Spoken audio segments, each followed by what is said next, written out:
Magandang oras mga ka-Good News Daily TV. Merong magandang balita dito dahil sinabi sa Times World News na channel na ang NATO daw ngayon ay nagprepara na.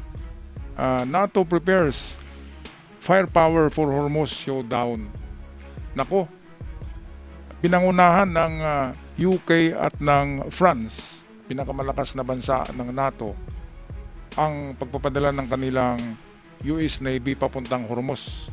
Sila ay tutulong na sila kay Trump para linisin ang Hormuz sa mga bomba, at hindi lang yan, kahit militarily, kahit bakbakan ay papasukin na nila.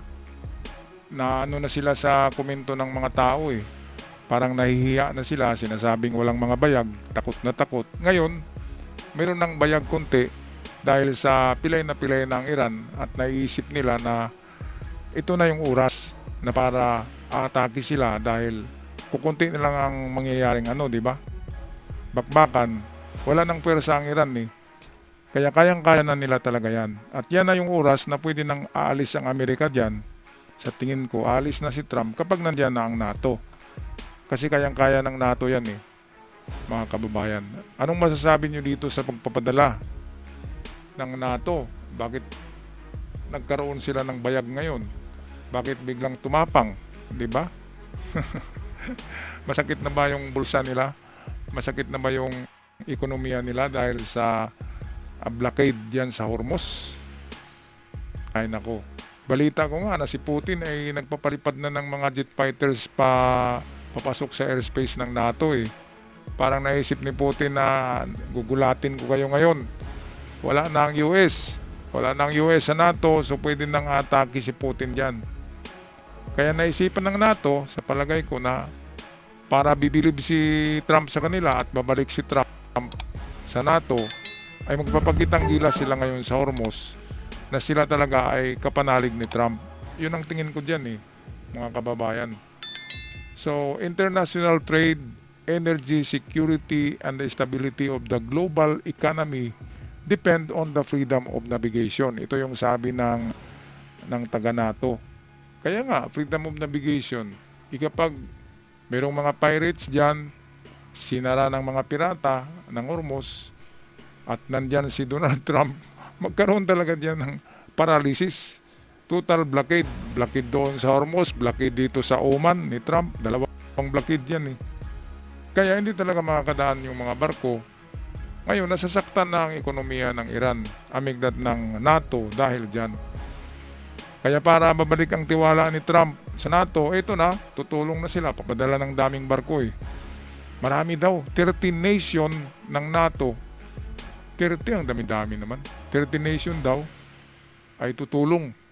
Tingnan nga natin balik tayo dito sa balita.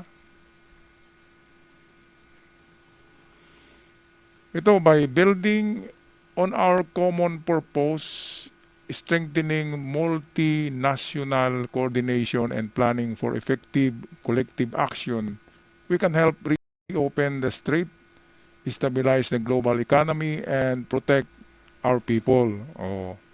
Sarap pakinggan Sinabi ng NATO yan, mga kababayan. Okay, lagyan nga natin to ng sounds para marinig nyo. Economy and protect our people. But this is not just planning on paper. The UK is preparing real firepower, including RAF Typhoon fighter jets, mine-hunting drones, and naval assets, ready to deploy the moment conditions allow. Hindi lang pala barko ang allow. ipapadala, kundi mga fighter jets. So, ibig sabihin yan, ay tumatapang na ang NATO ngayon. Bakit kaya tumatapang to? Bakit noon ay takot na takot?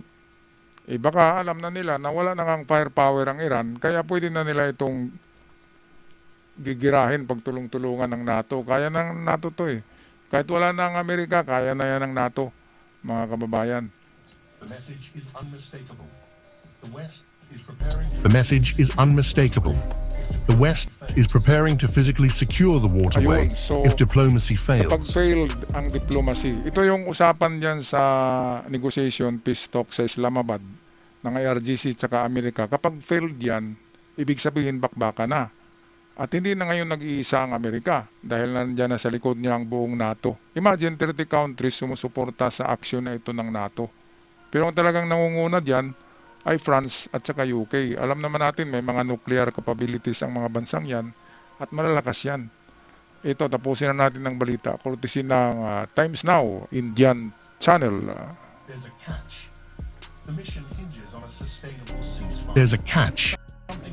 The mission hinges on a sustainable ceasefire, something that remains deeply uncertain. Iran has made it clear. The strait stays restricted as long as the US naval blockade continues. That Okay. turns this mission So ito into nga, a high-stakes guni-guni lang balancing ng act. IRGC yan na restricted eh. Paano nila ma-restrict? Pinasok na nga yan ng Amerika noon eh. Nagsitaguan yung kanilang speedboat. Wala silang naval asset, wala na silang barko. Paano sila makipaglaban sa 3 aircraft carrier ng Amerika at meron pang mga destroyers? Di ba, mga kababayan? Walang-wala talaga eh. Kahit saan mo tingnan, talo talaga sila. At kapag talo ka sa gera, kahit sa boxing, kapag talo ka, ihagis mo na yung white towel. Ihagis mo na yung tuwalya mo na puti. Di ba? Kapag talo ka na talaga. Ano pang rason na makipagbakbakan ka, talo ka na nga eh. Para kang boksingero na knock-out na, tapos tumayo ka na, hilong-hilo ka, tapos sabihin mo sa referee na, lalaban pa ako, hindi na pwede yan. Kapag talo talaga.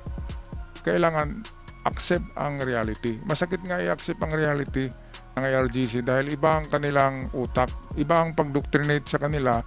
Wala sa kanila yung surrender na word. Wala yun, mga kababayan. Alright, anong masasabi niyo dito sa mukhang good news na ang NATO ay papunta na ng Hormuz para susuporta kay Trump.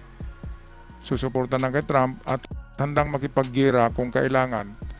Kung negotiation will be failed, ay pwede daw sila makipagbakbakan din. Pag-comment sa ating comment section mga kababayan, mga ka-Golden Boy, at maraming salamat sa mga bagong nag-subscribe ngayon sa channel. Hanggang sa muli, paalam at ingat ang lahat.